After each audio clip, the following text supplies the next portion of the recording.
नमस्कार, सुप्रभात, good morning. मी प्राजक्ता तांडेल. तुम्ही पाहताय न्यूज 18 लोकमत. बातमीपत्रात आपलं सगळ्यांचं स्वागत. सुरुवातीलाच एक मोठी आणि धक्कादायक बातमी आहे. पुण्यामध्ये गँगरेपचा एक धक्कादायक प्रकार उघडकीस आलाय. पीडितेला जखमी अवस्थेत ससून रुग्णालयामध्ये दाखल करण्यात आलंय. मित्रमैत्रिणी फिरायला बोबदेव घाटात गेले होते आणि यावेळी 3 आरोपींनी या पीडितेला अडवलं. मुलीच्या मित्राला मारहाण करत नंतर मुलीवर अत्याचार करण्यात आला. या प्रकरणातील आरोपींचा पोलिसांकडून सध्या शोध घेतला जातोय.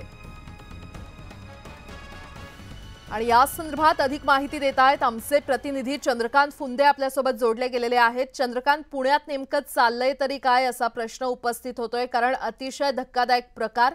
काय अपडेट?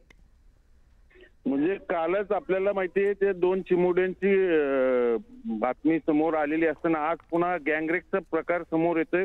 खूप धक्कादायक प्रकार आहे. म्हणजे बोबदेव घाट तिकडे सासवडला जाताना थोडं निर्मनुष्य एरिया आहे हा. तिकडे मित्रमैत्रिणी गाडीवर फिरायला गेले असताना तिकडं घाटात लपलेल्या या नराधमांनी त्यांना अडवलं. त्या मुलीच्या मित्राला मारहाण केली आणि मुलीला तिथंच जागेवर तिथं सामूहिक अत्याचार केले. ती मुलगी प्रचंड घाबरलेली आहे. जखमी अवस्थेत तिला ससूनला ऍडमिट केले.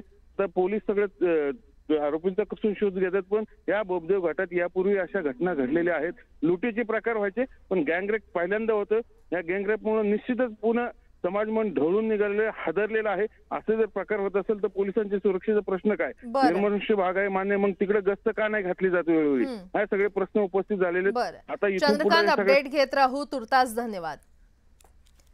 शरद पवार बोलतायत, थेट जाऊया.